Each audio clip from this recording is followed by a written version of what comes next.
Magandang araw, Malacanang Press Corps. Ipinag-utos ni Pangulong Ferdinand R. Marcos Jr. ang pagkakaroon ng lifestyle check sa lahat ng mga opisyal sa gitna ng investigasyon patungkol sa maanumalyang flood control projects. Kasabay nito, binigyan diin ni Pangulong Marcos Jr. ang tuloy-tuloy na pag-check sa mga records ng DPWH kaugnay sa mga maanumalyang proyekto. Ongoing din ang investigation ng pamahalaan upang matukoy ang mga nasa likod ng mga proyektong dapat sana ay makakatulong sa solusyon ng malawakang pagbaha sa bansa. Sa ngayon, umabot na sa 11 projects ang personal na na-inspeksyon ng Pangulo sa Marikina, Iloilo, Bulacan at Benguet. Ilang araw matapos na matanggap ang mga reklamo sa sumbong sa pangulo.ph. As of 9 a.m. today, umabot na sa 9,020 na reports kaugnay sa flood control projects ang natatanggap ng Pangulo. Muling hinihikayat ng pamahalaan ang taumbayan na makialam at isumbong sa Pangulo ang mga questionabling flood control projects. Paano kung kaalyado ninyo? Sorry na lang. Hindi na kita kaalyado kung ganyan ang ginagawa mo. Ayaw na kitang kaalyado. It might be a little painful. Baka masangkot dyan yung mga tao na malapit sa atin. Ngunit kahit malapit sila sa atin, mas malapit naman siguro sa puso natin yung taong bayan. Kaya silang unahin natin. At maaari na po tayong tumanggap na inyong mga katanungan. Please be reminded that only one follow-up question is allowed. Thank you. Para po sa unang katanungan, Ms. Maricel Halili, TV5. Magandang umaga po, Yusek. Yusek, tungkol po kay General Torre, ano po yung posisyon na sinasabing pwedeng ialok ng Pangulo kay General Torre? Hindi pa po natin maisisiwalat ang detalye patungkol po dito. Pero confirm po na may inaalok pong posisyon. But may we know the reason or what convinced the President to relieve General Torre as PNP Chief? We all know na nagkaroon po sila ng issues between NAPOLCOM and General Torre. But what really convinced the President to remove him? Maliwanag lang po siguro ang pagkakasabi ni Secretary John Vic Rimulya kahapon at mayroon mga issues na hindi na pagkasunduan at we just have to respect the wisdom of the President on this matter. Sorry, just one quick follow-up po. Pero ganun po ba katindi yung naging issue? Because despite the things that were accomplished by General Torre, he led the arrest of former President Duterte, kay Pastor Kibuloy, and this messy transition could have been prevented if the position was announced first, the new position was announced first before he was relieved. So, what really happened? Huwag naman natin masabi nagkaroon ng messy transition because nagkausap naman po sila at alam po natin na naiintindihan ni General Torre kung ano yung naganap at nirerespeto rin po niya kung ano po yung naging desisyon ng Pangulo. Sorry ma'am, alam ko hanggang 2 questions lang, but quick follow-up. Is it a cabinet position po yung i-offer kay General Torre? Ibibigay po namin na detalye kapag po naayos na po at nabigay na po ang pagsang-ayon ni General Torre. Okay, salamat po, Yusek. Thank you. Luisa Cabato, Inquirer.net. Good morning po, Yusek. Ano pong reaksyon ng Malacanang sa sinabi ng Makabayan Block na yung pagkaalis po kay Torres sa posisyon shows that there are widening cracks sa Marcos administration? Hindi po yan nangyayari at hindi po yan ang nakikita natin dahil sabi nga po natin si General Torre ay napakagaling na public servant. At maaari po pa rin siyang magsilbi sa bayan. So hindi po natin nakikita na kung ano yung nakikita ng Makabayan Block. Thank you. Tristan Odalo, Newswatch Plus. Hi Yusek, good morning po. Si Davao Acting Mayor Baste Duterte sa isang interview po sa The Netherlands ay kinwestiyon yung motive ng flood control probe ng Marcos administration. He even said that it is a PR stunt kasi ginagawa niyang press release yan ngayon, PR stunt niya ngayon yan, arguing that Marcos cannot escape accountability after 3 years in office. So maybe the question is, how does Malacanang want to assure the public that this probe is not just for image cleansing? Sino po yung sinabi niyong public official? Mayor Baste po. Nasaan po siya ngayon? Nasa the Netherlands. Wala po sa Davao City. Okay. Kung sinasabi niya po na ito'y PR stunt, manood na lamang po siya. Thank you po. Next is Alvin Baltasar, Radyo Pilipinas.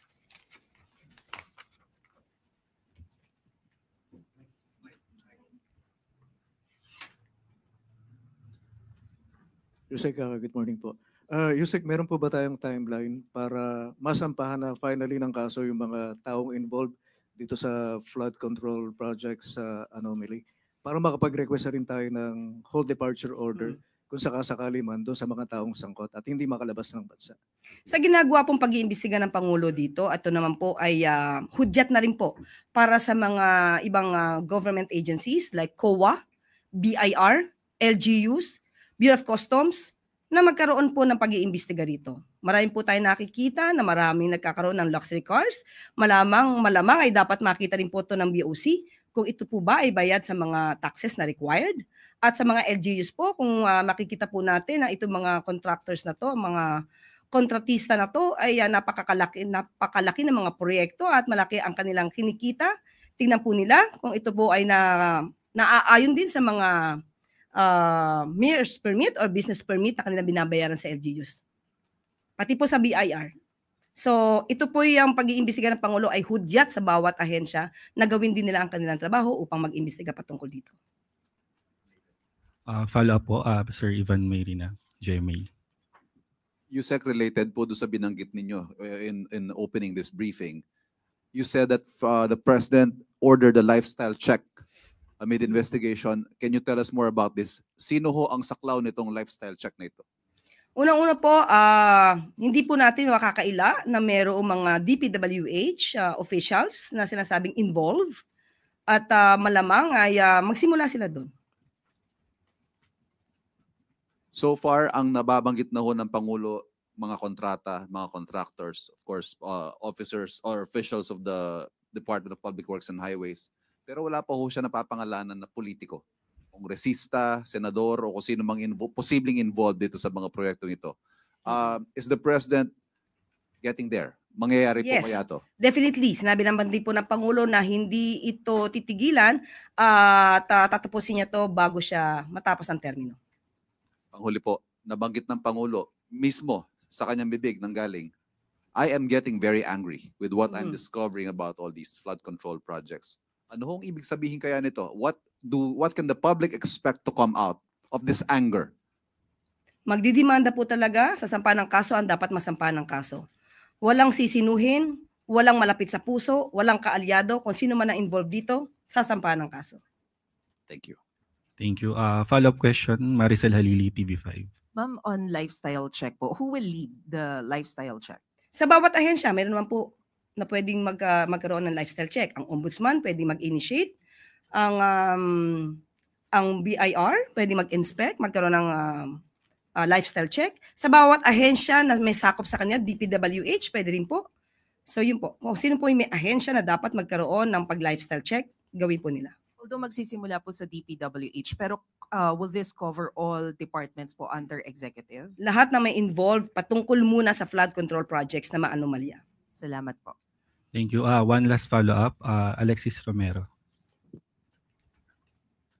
Yusek, so it will cover everyone. But given na may mga nagsasabing yung corruption is deeply entrenched within the bureaucracy, how do we ensure the independence of such investigations considering yung sabi ninyo, each agency will conduct its own? Nagsalita na po kasi ang Pangulo. So dapat ang bawat ahensya ay tumupad sa kanilang tungkulin. Asahan po natin dapat at bigyan po din natin sila ng karampatang tiwala. At kapag pinakita din tayong anomalya sa kanilang pag-iimbestiga, magiging questionable rin po ang kanilang pagtatrabaho at malamang masama rin sila sa pag-iimbestiga. So you can guarantee that this will be independent and it will not be partisan? Definitely. Salamat po. Maraming salamat po. Para po sa susunod na katanungan, Ana Badjo, GMA News Online. Good morning, ma'am. Ma'am, kamustahin lang po namin yung level of trust and confidence ni Presidente kay Secretary Bonoan given ng mga developments sa flood control probe. Buo pa rin po ba yung kumpiyansa ng Presidente kay Secretary? Sa ngayon, wala naman pong nababanggit na anuman ng Pangulo. So kung meron man magiging aksyon patungkol kay Secretary Bonoan, hintayin na lamang po natin. Pero as of the moment, nandiyan pa rin po ang trust niya. Ma'am, yung nabanggit ni former DPWH Secretary Singson na nakatanggap siya ng fillers from the palace para bumalik sa DPWH as secretary. Confirm po ba na may ganito pong fillers ang palace, ma'am? Sa ngayon po ay itatanong po natin, bibigyan ko po kayo ng detalye patungkol po dyan. Thank you, ma'am. Thank you. Clay Perdilla, PTB4. Good morning po, Yusek. Yusek, can you confirm the revelations of Kong Ridon that ghost and substandard projects in Bulacan and in Benguet were included in the NEP, possibly making DPWH sole responsible for this? How did the President confront Secretary Bonoan at ano po yung naging response niya? Kung yun naman po ay a priority project at naaayon sa NEP, mas accountability is stricter. Mas lalo itong tututukan ng Pangulo. Pero ito man po ay nasa NEP o parte ng insertions at proyekto ng ibang mga politiko, hindi po nangangahulugan na hindi imbestigahan. Lahat po yan, pantay-pantay na imbestigahan. Tristan Odalo, Newswatch Plus. Hi, Yusek. On another topic lang po. Yung legal counsel ni former President Rodrigo Duterte, si Nicholas Kaufman, na-interview po siya and sinabi niya na he is asking na makapag-usap with the Philippine government and said, I want to negotiate the former president's return now to the Philippines. Will Malacanang even open its doors to this request of Mr. Kaufman? Wala pa pong request kami natatanggap. But kung dumating man po yung request, ma'am, willing ba ang Malacanang makipag-usap? It's so hypothetical right now. So magbigay muna siya ng request. Okay. Thank you. Bettina Onite, Manila Bulletin.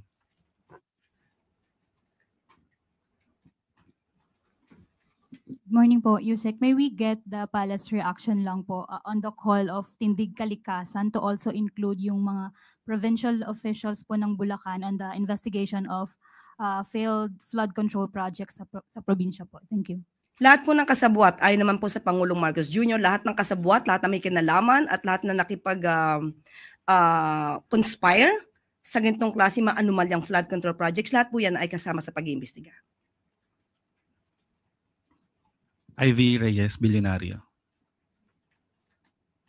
Good morning po, Yusek. DPWH Department Order 148 amends the responsibilities of key officials and Undersecretary Roberto Bernardo is out of the list. Wala rin po siya sa official directory ng DPWH. Can we confirm po if he's still with the DPWH?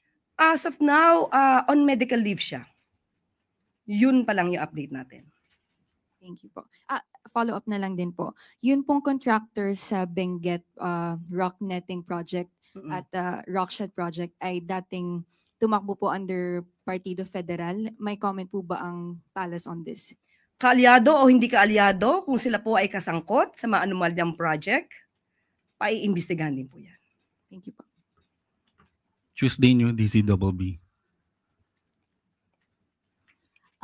Lumabas po, ma'am, sa ilang reports recently na nag-submit si Mayor Benji Magalong kay Presidente ng documents folder of some anomalous flood control projects. Ito na po ba yung sinasabi before ni Mayor Magalong na may 57 di umano na mga mambabatas yung hinihinalang sangkot dyan sa ilang mga proyekto na yan? At kung sakali, ma'am, na kay Presidente na at pinag-aaralan na yan, ipapatawag ba niya for a one-on-one meeting si Mayor Magalong para malinawan yung mga dokumento na yan? Opo, nakapag-submit po ng mga dokumento si Mayor Magalong kay Pangulo at ang Pangulo naman po ay open na makausap si Mayor Magalong. Kahit naman po sino ay open ang Pangulo kung ito naman po ay patungkol sa mga anomalyang flood control project. So, kahit sino po, lalo-lalo na po si Mayor Magalong, welcome po ang Mayor para makausap po ang Pangulo patungkol po dyan. Another follow-up, ma'am. Just today, ma'am, may statement si Senador Panfilo Lacson na masakit man daw niyang sabihin pero dinescribe po niya ang DPWH as one big criminal syndicate ngayon dahil doon sa mga anomalous flood control projects. Ano po ba ang pwedeng gawin ng palasyo para yung ganitong image sa DPWH na laging nadidikdik ay mawala naman sa isip ng publiko? Opo, kaya nga po hindi nagbabanggit agad ang Pangulo kung sino man agad ang involved dito dahil ayaw niya pong makasagasa ng mga inosenteng tao na hindi man involved. Kung yan po ang pananaw ni Senator Lacson, tandaan po natin hindi naman po lahat ng tao sa DPWH ay maaaring involved. At katulad ng ginagawa po ng Pangulong Marcos Jr., pinapaimbestigahan niya po lahat para po malinis at maiayos kung ano po ang naging pagkakamali sa mga maanumalyang flood control projects. Thank you, ma'am. Salamat. Eden Santos, Net 25. Yuse, good morning po. Sa kabila po ng paulit-ulit na sinasabi po ng gobyerno, especially ng Malacanang, na lahat ng involved sa anomalya po sa flood control projects ay kakasuhan kapag talagang napatunayan po na sangkot sila. Sabi po ng ilang mga kritiko ng administrasyon, itong investigasyon daw po sa anomalya sa flood control projects ay mauuwi lang din sa mga Duterte. Ano po ang reaction ng palasyo dito? Ba't naman nila masasabing mauwi sa mga Duterte? May kinalaman ba mga Duterte sa mga maanumalyang flood control projects? Kung mayroon po, malamang makasuhan din sila. Thank you po. Salamat. Christian Bascones, PRTV.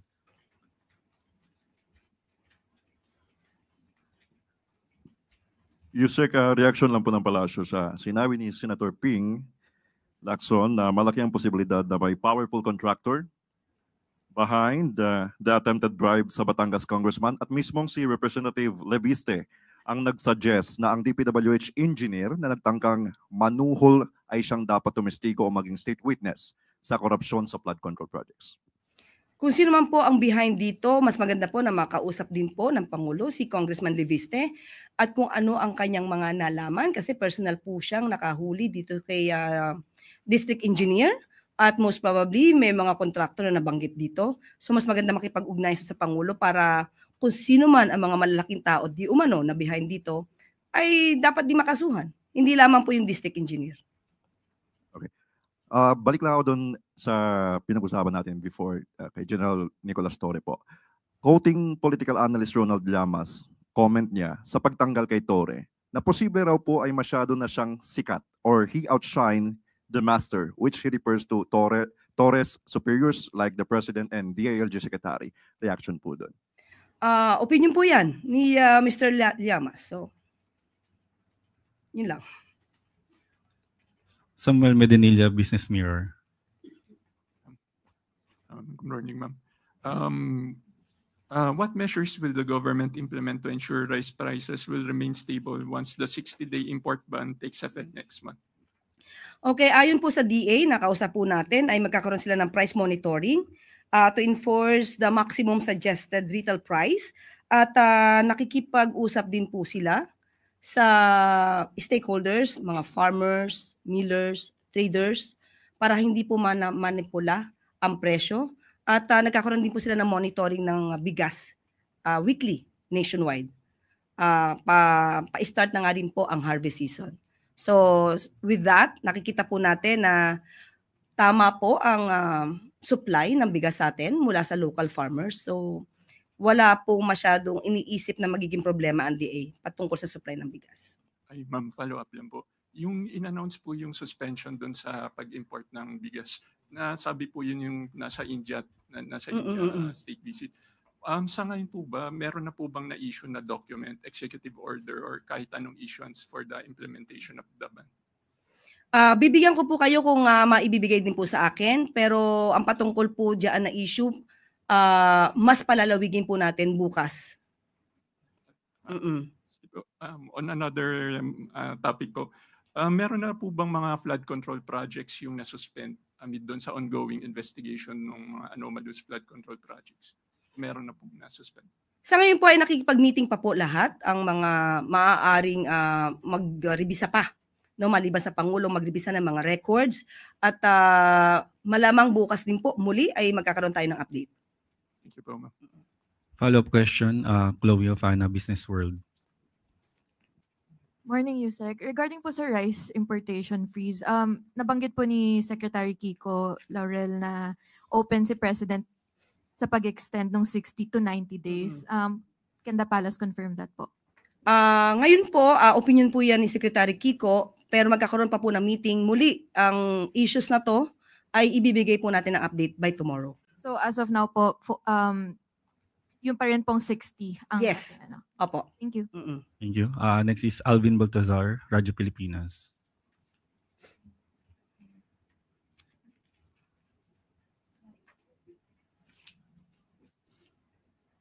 Yusek, other matters din po. Yusek, we heard that the President will go to Cambodia. Any details about doon sa trip niya sa Cambodia? Opo, confirm po na aatin po ang ating Pangulo sa Cambodia sa September 7 to 9. Ang detalye po ay ibibigay na lang po ng Department of Foreign Affairs. Is this a state visit or? State visit. State visit po. Alexis Romero, Philippine Star.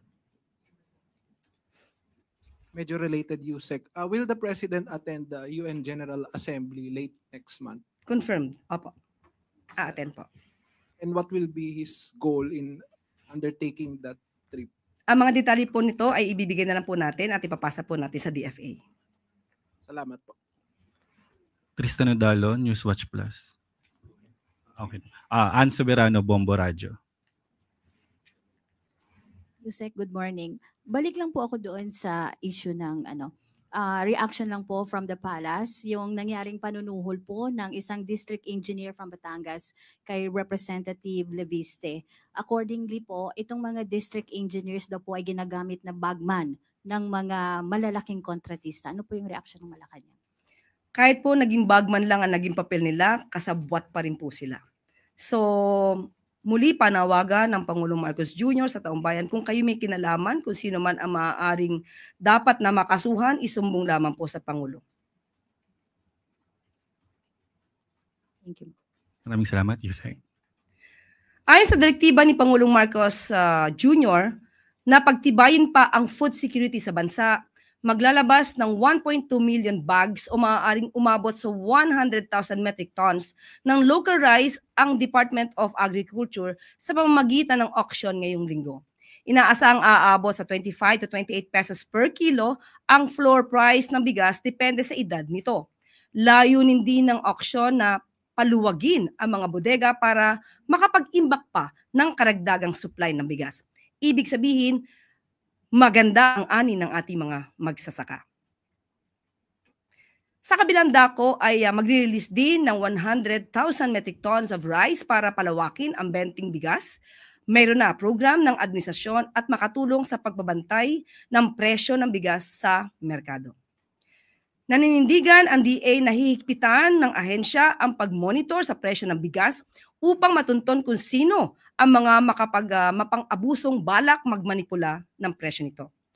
Patuloy naman ang konsultasyon ng ahensya sa mga magsasaka, millers at traders para maiwasan ang price manipulation sa bigas at ayusin ang estado sa merkado kahit na mayroong rice import ban.